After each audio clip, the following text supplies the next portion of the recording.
Welcome to another episode of Cyber and IP Association. Today, our guest is Advocate Pishar Shakib. He's a brilliant criminal litigator and working for the past 4 years in his career. Moving towards our guest, I would ask the first question.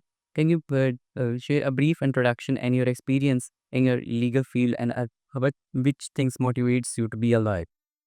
First of all, thank you so much, Zen, for having me. Uh, just a brief introduction that my name is Vishal Kshatriya. I'm a practicing criminal lawyer. I've done my all levels from Cathedral School, Mall Road, Lahore, and then I went for pre-engineering from FC College, and then I've done 5 years LLB program. To be honest, I am a lawyer by chance and not by choice. I wanted to become a mechanical engineer, but somehow ended up to become a lawyer. There was no motivation behind it. My late father, may Allah bless him in Jannat, wanted me to become a lawyer. And he pushed me कि आप engineering छोड़ो, law की तरफ आओ. When I started my first year in law, I apparently got very excited about it कि बहुत सारी चीज़ें थोड़ी समझना थोड़ा आसान था for me. सो बहुत सारी चीज़ें समझना आसान था मेरे लिए एंड आई फेल्ट दैट अल्लाह ताला आपको किसी न किसी तरीके से उस जगह पे ले आता है जहाँ पे उसने आपका नसीब लिखा हो. तो फिर I started having motivation and becoming a lawyer and now it's like my passion और मेरी ब्रेड और बटर भी यही से है, वो आदत से ही है. And I started working from the very first year of my law program in different NGOs and different firms. And by the time that I graduated, I had an ample experience of 5 years working for different lawyers. तो थोड़ा वो एक seamless procedure मेरा चलता रहा. जैसे आप मेरे थे आप बाय चॉइस लॉयर नहीं थे तो एक पहली एक हेजिटेशन होती है व्हेन फर्स्ट टाइम आप अपेयर होते हो कोर्ट के अंदर. तो आप अपना एक्सपीरियंस शेयर करेंगे आपके फर्स्ट केस से रिगार्डिंग जब आपकी अपेयरेंस थी कोर्ट के तो आपका कैसा एक्सपीरियंस है? Oh, that was a very exciting and yet very anxious experience for me. There was a woman जिसको apparently कुछ लोग हरास कर रहे थे. उन्होंने किसी से उधार लिया था and that group was a Pathan group. अब उनका एक सेक्टर ऐसा होता है जो पैसे लेंड करते हैं और फिर उनका रिकवरी का तरीका बहुत खतरनाक होता है. तो she got to me and she said कि इस तरह एक मेरा केस है, मैं चाह रही हूँ कि आप उसे प्लीज करें. वो पठान लोग उसका बेटा घर से उठा के ले गए एक. तो we file to petition, one of harassment petition and one the habeas petition. तो मैं काफ़ी ज़्यादा घबराया हुआ and this was the first time कि मैं इंडिपेंडेंटली किसी अदालत में जाके आर्ग्यूमेंट कर रहा था. और जब मैं वहाँ पे गया तो थोड़ा फील हुआ as it I could hear my heart beat in my ears के वाकई में एक एंशियस चीज़ हो रही हो. एंड द प्रॉब्लम वाज कि that was not a mood problem कि at the end of the day किसी न किसी के राइट्स आपके हाथ में मौजूद थे. थोड़ी करेज की उसके अंदर आर्ग्यूमेंट्स किए, नॉट दैट गुड जितने आज हम कर लेते हैं और आई बिलीव कि अब थोड़े बहुत बेहतर हो गए हैं. उस टाइम पे तो मैं अच्छे नहीं थे बट समहाउ अपनी बात जज साहब को बता दी और अपेरेंटली उस खातून को रिलीफ मिल गया. Eight the end of the day उन्हें रिलीफ ही चाहिए था. बट वो एक ऐसा ऐसा एक्सपीरियंस था जिसमें आई फेल्ट रियली एंशियस कि हम अपनी यूनिवर्सिटी के अंदर तो बहुत अच्छा स्पीकिंग करते थे, बहुत अच्छे स्पीकर थे. But when it came to the real court of law जहाँ पे आपको जज के सामने आर्ग्यूमेंट करने थे और किसी के राइट्स और ड्यूटीज़ आपके ऊपर, आपके कंधों पे उसकी ज़िम्मेदारी थी, तो तब एक बहुत ज़्यादा बर्डन भी फ़ील हुआ कि अगर हम यहाँ पे फ़ेल हो गए, तो हो सकता है उसका राइट कोई ख़राब हो जाए. तो it was a very exciting experience. जैसे आपने कहा कि राइट और रिस्पॉन्सिबिलिटी आपके शोल्डर्स पर होती है बीइंग अ लॉयर. तो अब बीइंग अ लॉयर आप कैसे जस्टिफाई करते हैं कि whenever a client came to you, ठीक है, तो आपकी पहली अप्रोच क्या होती है कि आप वो जो है वो रिस्पॉन्सिबिलिटी को किस तरह से इंश्योर करें कि वो जिनके राइट्स हैं वो आप उनको भी इंश्योर करें और उनकी इन्फोर्समेंट भी करें? अच्छा, तो हमारे यहाँ पे एक अलमिया ये है कि हमें क्लाइंट डीलिंग के बारे में सिखाया नहीं जाता. ना हमें यूनिवर्सिटी सिखाते हैं और बहुत कम ऐसे सीनियर्स होंगे जो शायद अपने जूनियर्स को बताते होंगे क्लाइंट डीलिंग करते किस तरह. एक जो चीज़ मैंने प्रॉब्लम फेस की है and I observed through out my practice अपनी भी थोड़ी सी है कि बहुत सारे लोग जो हैं ओवर प्रॉमिस और अंडर डिलीवर करते हैं. जब आपके पास क्लाइंट आता है तो हम ये बात भूल जाते हैं कि रिज़्क का वादा जो है ना वो अल्लाह ने किया हुआ है. हमारी कोशिश क्या होती है कि बस जो आया है इसको पहले डन करो, इसको एक सब्ज़ बाग दिखा दो कि भाई आपका काम तो फ़ौरन हो जाए. तो जब वो नहीं होता तो क्लाइंट थोड़ा डिस्टर्ब होता है और वो फिर फ़ील करता है कि शायद उसके साथ चीट किया गया है. यहाँ पे आप एक झूठ छुपाने के लिए 10,000 झूठ और बोलता. मेरी अप्रोच थोड़ी-सी डिफरेंट है और ये मैंने अपने उस्ताद से भी सीखी है, मियां अली अंसारी से भी सीखी है, that we have to be very honest with the client. जब आपके पास कोई क्लाइंट अपना केस लेकर आता है आपने उसका ब्रीफ पढ़ना and we have to go by the papers कि उस सफ़े में क्या लिखा है, सफ़ा मिसल के ऊपर क्या बात आई है, एफआईआर के अंदर क्या लिखा हुआ है, और उसके मुताबिक आपने अपने क्लाइंट को बताना होता है कि उसके रिलीफ लेने के चांसेस कितने। जब आप प्रैक्टिस में आते हैं तो आपको एफआईआर पढ़ के काफ़ी चीज़ें समझ आ जाती हैं कि इसमें कितना रिलीफ आपको मिल सकता है। एक वकील की जॉब क्या है, he has to put his case before the court of law. Relief देना ना देना तो जज की ज़िम्मेदारी है और वो जिस तरह बेहतर समझें दे सकते हैं। बट हमने अपना काम to the best of our abilities provide करना होता है और प्रेज़ेंट करना होता है केस को। तो हमारी कोशिश होती है कि अपने क्लाइंट को भी ये बात समझाएँ कि आपका जो केस है, उसके ये स्ट्रॉन्ग पॉइंट्स हैं, ये वीक पॉइंट्स हैं। हम आपके स्ट्रॉन्ग पॉइंट्स को बेहतरीन तरीके से to the best of our abilities अदालत में पेश करेंगे। रिलीफ़ की गारंटी कोई का जब आप गारंटी बेस्ड काम करते हैं, तब प्रॉब्लम आना शुरू होती है। तो हमारी कोशिश ये होती है कि जब अपने क्लाइंट के साथ हम honest, true and hard working representation उनको देते हैं, तो एज़ सच कोई प्रॉब्लम आती नहीं है। और लाज़मी नहीं कि आपको हर केस में रिलीफ़ मिले, किसी केसेस में रिलीफ़ नहीं भी मिलता। But as long as your client is satisfied that you have presented his case to the best of your abilities in the court of law, you are good to go. जैसे आपने कहा कि हमारे पास court of law है rather than a court of justice. तो कौन सा एस्पेक्ट है हमारे क्रिमिनल जस्टिस सिस्टम का जो आपकी नज़र में जो है वो लैग कर रहा है, और कौन सी इनोवेटिव या फिर अनकन्वेंशनल वे जो है आप प्रेज़ेंट करेंगे उसको ओवरकम करने के? आई बिलीव कि मेरा पर्सनली चूँकि I have just started my practice, अभी इतना भी टाइम नहीं हुआ, तो कुछ चीज़ें ऐसी हैं जो पॉलिसी मैटर्स से I feel very infinite. For example, जब हम कोई बेल मैटर आर्ग्यू कर रहे हों या कोई ऐसा मैटर हो जिसका हमें पता है कि लोअर कोर्ट से इसका रिलीफ नहीं मिलेगा, apparently we have to go to the higher court. तो उस पे थोड़ा-सा मेरा रिज़र्वेशंस हैं। आई पार्टिकुलरली बिलीव कि अगर एक ऐसा आपका मुकदमा है जिसमें आपको रिलीफ मिल सकता है, तो वो लोअर कोर्ट्स को भी देना चाहिए। They have to think outside the box. Despite the fact that they are not the constitutional courts, they are not there to enforce the fundamental rights, but still, अगर वही प्रोपोज़िशन आप देखते हैं कि किसी जगह पे अदालत में नीचे सज़ाए मौत हुई है, तो वो ऊपर जाके एक्विटल भी हो जाता। तो वही प्रिंसिपल्स या वो चीज़ें नीचे क्यों नहीं डिस्कस की जा रही? ऐसा क्यों है कि हमें भी अपने क्लाइंट्स को बताना पड़ता है कि सर ये आपकी बेल आपको हाई कोर्ट से मिल सकती है, नीचे से नहीं मिल सकती। या इतना मार्जिन है, अगर इस मार्जिन के अंदर आपकी इससे रिकवरी हो गई है तो इसकी बेल नहीं होगी या इसकी बेल हो जाएगी।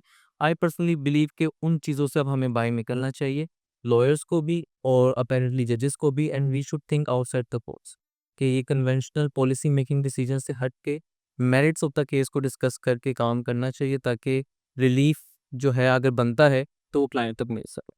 जैसे आपने कहा हमें अनकन्वेंशनल वे से जो है हट कर आगे मूव करना चाहिए, तो हमने देखा है रीसेंट काफ़ी डेवलपमेंट जो है लेजिस्लेशन होती जा रही है। तो कौन सी ऐसी इमर्जिंग जो फील्ड्स हैं जो आपको लग रहा है जिससे आप ज़्यादा एक्साइटिंग हैं, उसके हवाले से ये ज़्यादा कंसर्न जो अगले वाले आने वाले डेकेड के अंदर आप उनके हवाले से बता सकें? आई पर्सनली बिलीव कि since we practice miscellaneous practice as well, तो मैंने बहुत सारे केसेस आईपी लॉ से भी देखे हैं एंड बहुत सारे केसेस मैंने एफआईए के भी देखे हैं, एंड आई पर्टिकुलरली बिलीव कि ये 2 फील्ड्स इस तरह की हैं जो आगे जाके बहुत ज़्यादा इमर्ज होंगी।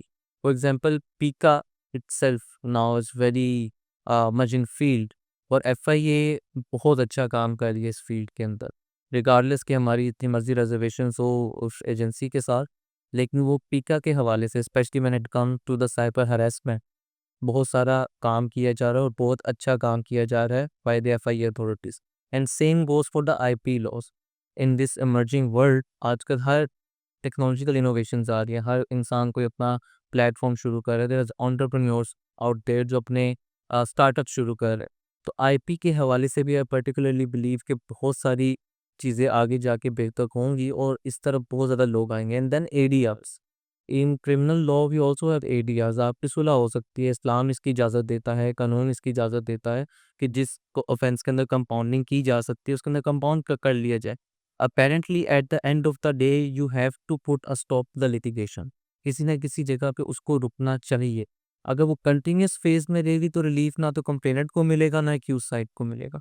तो आई पर्सनली बिलीव कि these skill set that in ADR, cyber harassment और इन आईपी लॉज, ये आगे जाके अपकमिंग लॉयर्स को बहुत ज़्यादा बेनिफिट है। जैसे हम ये देख रहे हैं कि राइज़ ऑफ टेक्नोलॉजी जो है वो बहुत एडवांस होती जा रही है डे बाय डे।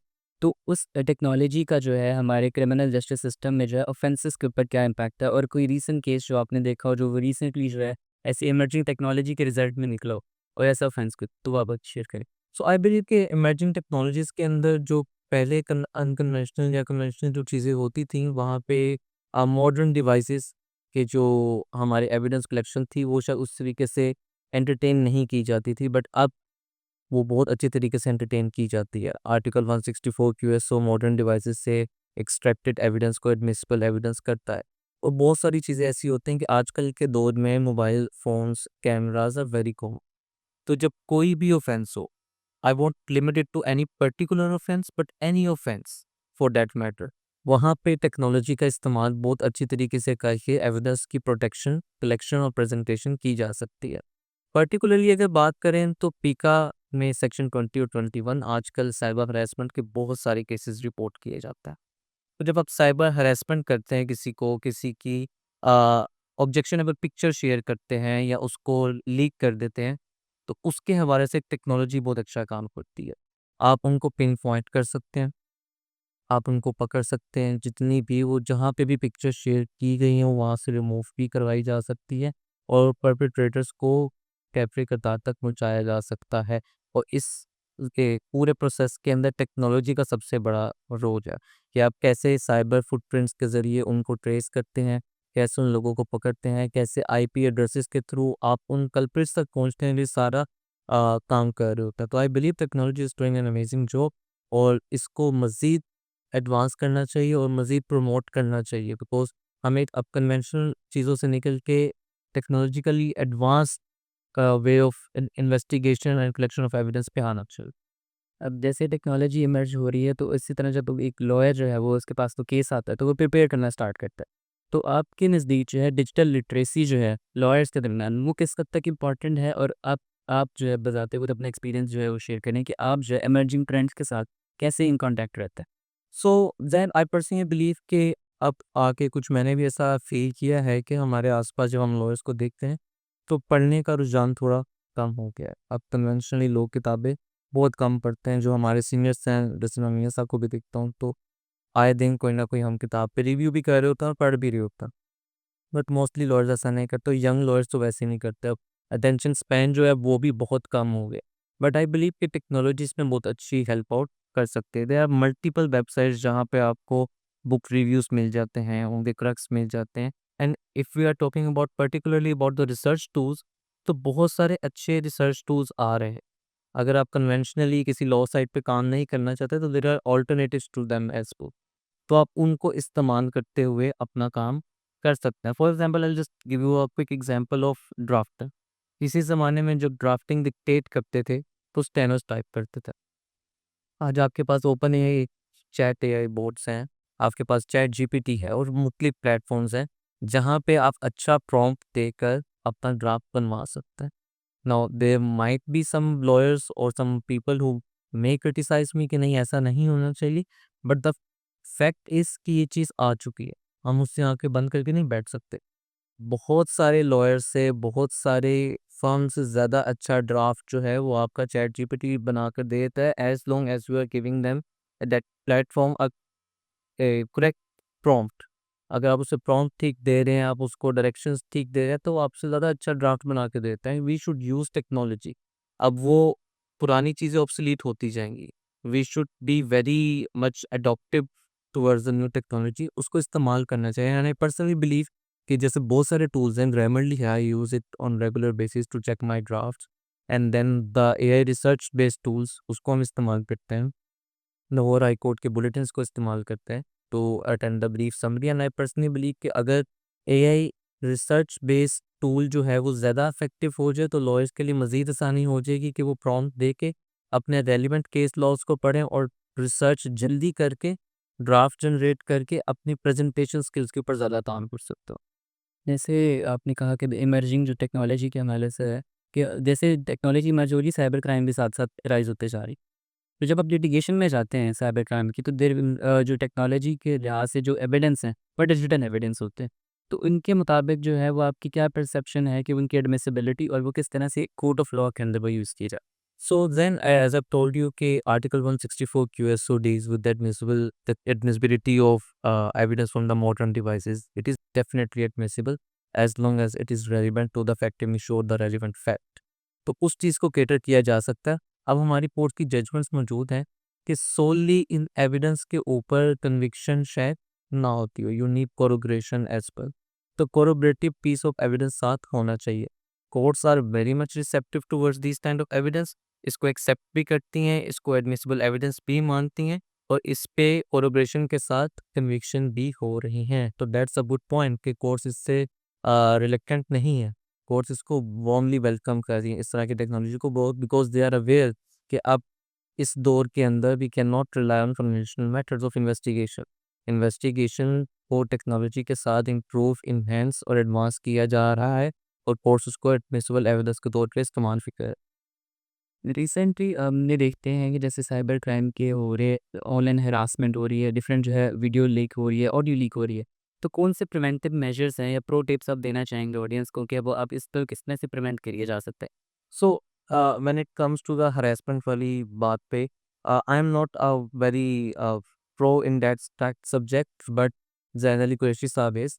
और मैं अभी रिसेंटली उनका एक इंटरव्यू सुन रहा था जिसमें उन्होंने एक बड़ी अच्छी बात की कि the best way to protect something इसके वो आप चीज़ करें ना। सो आप आए दिन देखते हैं कि objectionable pictures of women are getting leaked on different platforms. उसको प्रिवेंट करने का सबसे अच्छा तरीका ये है कि ऐसी ऑब्जेक्शनेबल कंटेंट, ऐसा ऑब्जेक्शनेबल कोई चीज़ बनाई ही ना जाए।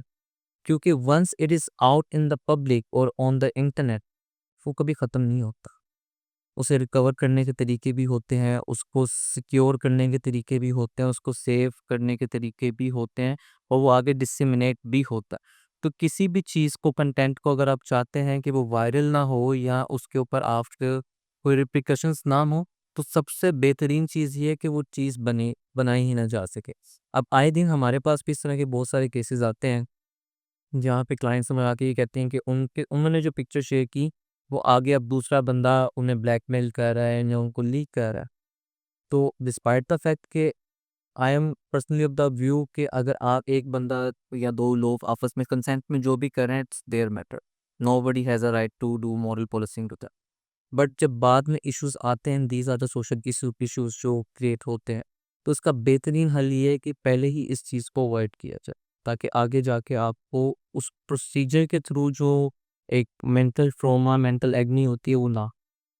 रिगार्डिंग दैट, जैसे सारी जो चीज़ें हैं वो डिजिटल प्लेटफॉर्म पे शेयर की जाती, तो हम इन्हीं डिजिटल प्लेटफॉर्म को अवेयरनेस के लिए और हमारे जस्टिस सिस्टम जो है उसकी जो है हवाले से गाइडेंस के लिए किस लिहाज से यूज़ कैसे और कितना लेवरेज हमें दिया जाता है इन प्लेटफॉर्म से?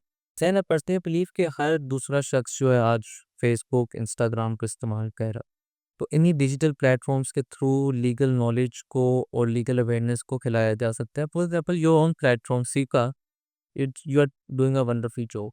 तो अब इस चीज़ को भी अगर हम मद्देनज़र रखें, तो जितने भी लोग हैं, अगर एक गाइडलाइन प्लेटफॉर्म के थ्रू या किसी भी तरीके से जिस लैंग्वेज में उनको समझ आए, बी दैट इंग्लिश और बी दैट उर्दू और be that the local language of any other area, उन लोगों को अगर गाइडेंस दी जाए कि ए बी सीज और डीज आपने नहीं करनी है, अगर आप ये चीज़ें करते हैं तो किस तरीके से वो बेहतर हो सकती हैं। तो आई बिलीव कि इन डिजिटल प्लेटफॉर्म के साथ लीगल अवेयरनेस बहुत अच्छी तरीके से की जा सकती है। और इन्हीं लीगल अवेयरनेस के हवाले से मैं पूछूंगा कि अगर कोलैबोरेशन की जाए लॉयर्स की, एनजीओस की और ऐसे प्लेटफॉर्म्स की, तो उनकी कितनी इफेक्टिव अप्रोच हो सकती है इन इस कोलैबोरेशन के लिहाज से कितनी इफेक्टिव अप्रोच हो सकती है इन सोशल इश्यूज़ को एड्रेस करने की? आई बिलीव कि बहुत ज़्यादा अच्छी हो सकती है। एक मैग्नीट्यूड जो है वो बहुत ज़्यादा बढ़ाया जा सकता है। For example I personally on a personal capacity might not be able to reach hundreds and thousands of people, but from your organization we will be reaching that kind of audience. So I believe that these stakeholders, be that NGOs or the state agencies, they must collaborate together. They must do different kind of exercises, seminars, legal awareness sessions, legal camps, legal aid camps, ताकि जितने ज़्यादा लोगों तक information पहुंचाई जा सकती है पहुंचाई जाए। Because being the practicing lawyer, I can tell you from my experience that people are not very aware of their rights and duties. लोगों को नहीं पता होता, but ignorance of law is no excuse. तो ये आप लोगों की और हम लोगों की ज़िम्मेदारी है कि जितना हो सके this our way of giving back to the community, right? तो जितना हो सके इनको कोलैबोरेटिव फॉर्म के अंदर मुख्तलिफ प्रोग्राम्स के थ्रू लोगों को अवेयर करना चाहिए। जैसे डिजिटल मीडिया की बात करते हैं तो जैसे आपकी एक रीसेंट मैंने केस को रीड किया था जिसमें आपने पिटिशन फाइल की थी कि जो विक्टिम का जो इंटरव्यू करते हैं उसको बैन होना चाहिए। वो विक्टिम की जो पिक्चर है वो आपको जो है न्यूज़ चैनल्स पर नहीं शो करनी चाहिए। तो इसी से रिगार्डिंग मेरा क्वेश्चन ये है आपसे कि भी हम किस तरह से जो है ये चीज़ इम्प्लीमेंट कर सकते हैं कि भी वो एलिमेंट आपका ऐसा तो केस होता है जहाँ पे आपका विक्टिम जो है वो बहुत वल्नरेबल होता है, जैसे लाइक रेप केस हो गया या फिर जो ट्रैफिकिंग की है, डोमेस्टिक अब्यूज़ हो गया।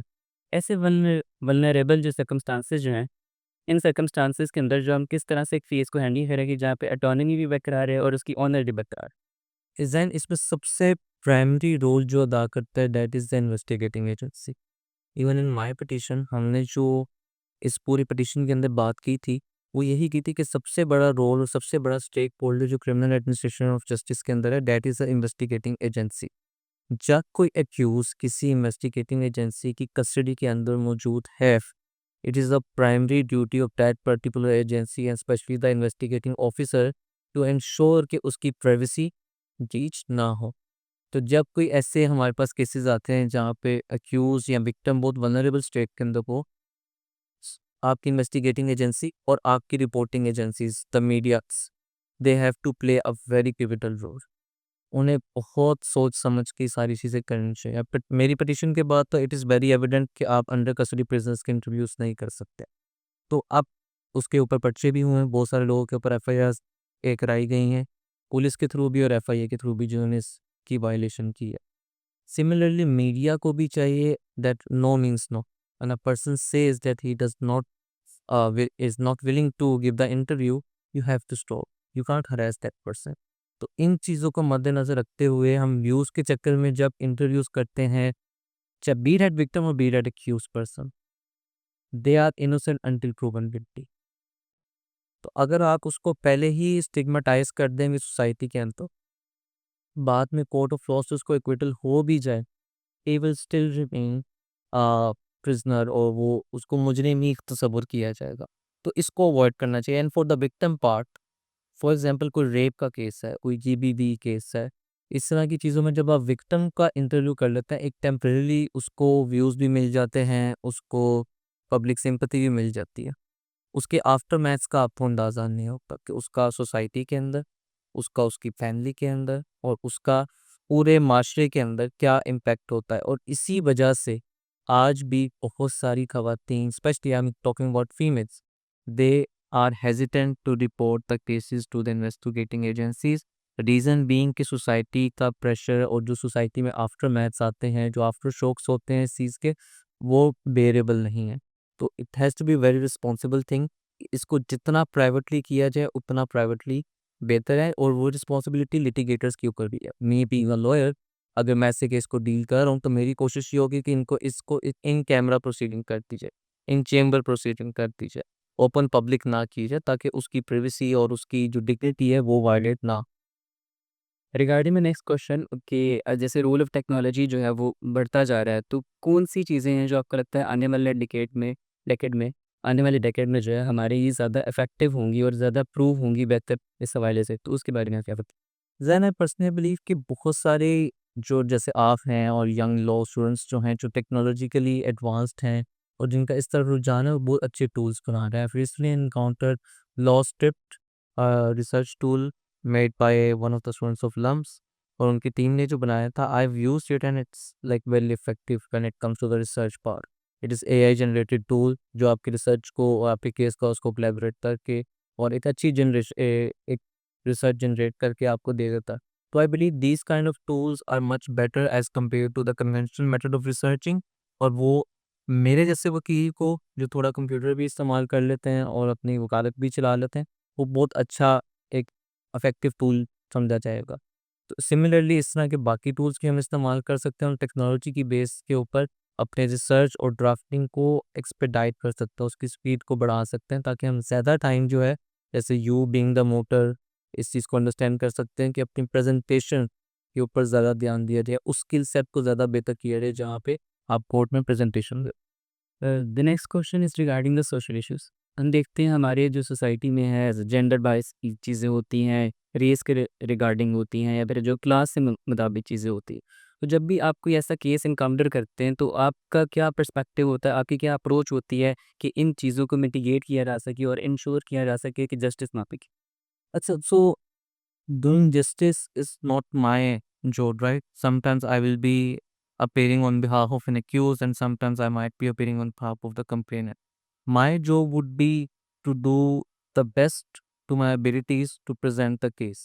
अब उस केस को प्रेजेंट करने के लिए regarding the party that I am representing, कानून क्या कहता है, मेरा ध्यान होगा कि मैं उस पे फोकस करूँ। Law takes its own course, be that a male person और be that a female person. हाँ, कुछ ऐसे कानून हैं जहाँ पे हमारी फीमेल कम्युनिटी को थोड़ा सा leverage, I would say a minor leverage has been extended by the legislature, तो उसकी इजाज़त आपको कॉन्स्टिट्यूशन भी देता है कि आप अपनी फीमेल्स के लिए, अपने बच्चों के लिए, जो माइनर्स हैं, उनके लिए स्पेशल लॉज बना सकते हैं।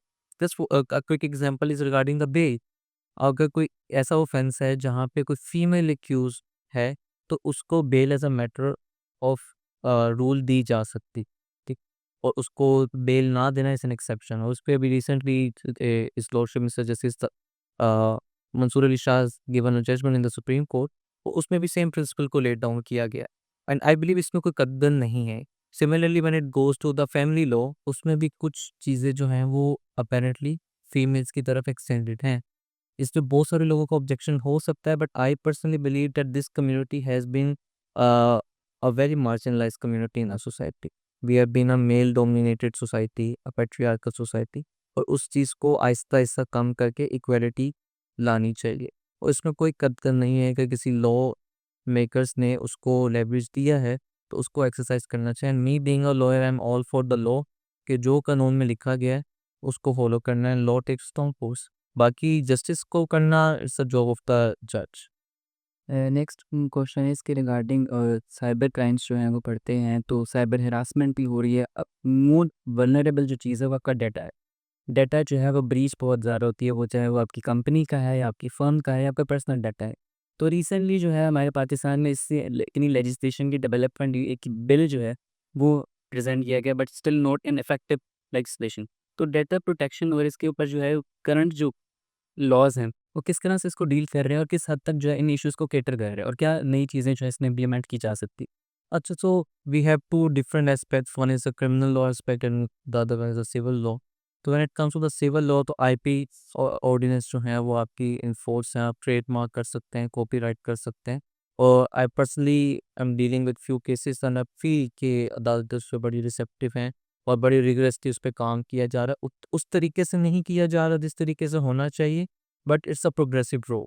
And when it comes to the criminal law, so the protection of data would be under the domain of investigating agency. It is the primary duty of the investigating officer कि जिस भी case के अंदर वो involve है उसके data को protect करके रखे। एज आई स्टेट अर्लियर, और इस पे ज़ायली कुरैशी साहब ने भी जब बात की थी, आई रिपीट दैट कि once something is out in the public domain on internet, it never leaves. It has the footprints there. तो डाटा प्रोटेक्शन का सबसे अच्छा तरीक़ेकार ये है कि आप हर वो प्राइवेसी टूल्स जो मुख्तलिफ एनजीओज़ या मुख्तलिफ जो इस आईपी फील्ड के अंदर काम करते हैं, वो आपको बताते हैं, दे मेक यू अवेयर कि इन इन चीज़ों से आप उस चीज़ को बेहतर कर सकते हैं। That you are a certified IT law expert, right? तो यू नो बेटर कि इन इन चीज़ों को करेंगे तो हम अपने डाटा को प्रोटेक्ट कर सकते हैं। डाटा शेयरिंग ना करें, अपना पासवर्ड शेयर ना करें, पासवर्ड स्ट्रॉन्ग रखें, एंड मेक श्योर कि आपकी डिवाइसेज़ आपके अलावा कोई और एक्सेस ना करे।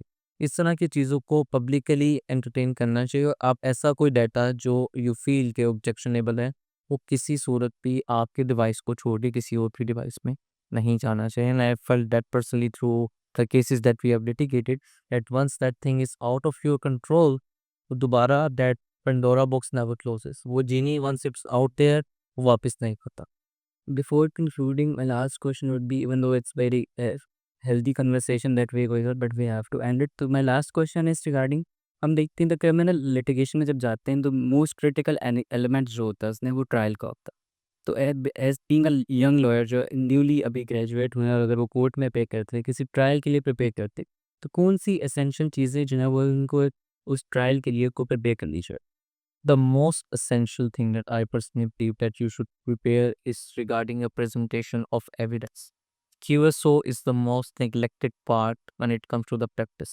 आपको गिनती के ट्रायल लॉयर्स नहीं मिलेंगे लाहौर के अंदर, क्योंकि ट्रायल का काम बहुत कम लोग कर रहे हैं, और जो कर रहे हैं वो भी शायद उतना इफेक्टिवली ना कर रहे हैं। गिनती के लोग होंगे, I can count on the finger tips के भाई ये लोग हैं जो इसका ट्रायल का काम कर रहे हैं। When it comes to the young lawyer, आप बाकी चीज़ों पीपीसी और सीआरपीसी तो बड़े रिगरसली पढ़ लेते हैं, you know the substantive law, you know the procedure law, but you don't know the वो adjective law, that is a QSO, at what is the reliability, admissibility and reliability of the evidence. आपने उसे किस तरीके से fact in issue और relevant fact के ऊपर लेके चलना है। And then the other part would be the art of cross examination. That's the best tool that a lawyer can possess to extract the truth out of a witness. जब कोई बंदा अपने witness box में आता है और मैं being a criminal lawyer उसके क्रॉस एग्जामिनेशन कर रहा होता हूँ, तो that's the only chance that I have to expect the real truth, to establish my defence and discredit the witness. उसी तरीके से हमने अपने क्लाइंट को बचाना होता। एंड अनफॉर्चुनेटली अभी जैसे मियाँ साहब ने इस पे बात की थी कि हमें मोटिंग के अंदर भी वो चीज़ नहीं सिखाई जाती, हमें अपनी लीगल एजुकेशन के अंदर भी वो 5 साल डिग्री के अंदर भी बात नहीं सिखाई जाती कि how to implement the QSO while representing the evidence and how to do the cross examination. आप आज भी जाके देखेंगे कि जब जिरा हो रही होती है, बहुत सारे सवाल ऐसे हैं ना तो वो रेलिवेंट हैं टू द रेलिवेंट फैक्ट, और ना ही वो रेलिवेंट है to the fact in issue. ना वो विटनेस की क्रेडिबिलिटी को इम्पीच कर रहे हैं, ना वो आपके डिफेंस को इस्टेब्लिश कर रहे हैं। You are just asking the question for the sake of asking the questions. ऐसा नहीं होता। जब आपने अपने trial, and trial is a very big responsibility I must say, तो जब आप ट्रायल के लिए प्रिपेयर कर रहे होते हैं, यू हैव टू इंश्योर कि आपकी क्यूएसओ के ऊपर, अपनी क्रॉस एग्जामिनेशन के ऊपर बहुत अच्छी grip when it comes with practice. Even today when I am preparing for trial, मैं बार-बार अपने क्वेश्चंस को एनालाइज़ कर रहा होता हूँ, अपने सीनियर से चेक करवा रहा होता हूँ कि यार ये क्वेश्चन पूछना चाहिए भी या नहीं पूछना चाहिए, because in art of cross examination you must know what not to ask. क्योंकि अब अगर कोई ऐसा सवाल पूछ लेते हैं जो नहीं पूछना चाहिए, तो आप अपने क्लाइंट का गला बहुत काट रहे होते हैं। तो दैट्स लाइक माय 2 सेंट्स के इस चीज़ के ऊपर। हाँ sir. Thank you so much आपके टाइम का कि आपने पार्टिसिपेट किया हमारी पॉडकास्ट सीरीज़ में। आपसे बात करके बहुत अच्छा लगा, और आपकी जो इन्फॉर्मेशन जो आपने हमारे साथ शेयर करी और हमारी ऑडियंस के साथ जो शेयर की, वो बहुत जो है इफ़ेक्टिव है। Thank you so much. With that we end this podcast today. Thank you.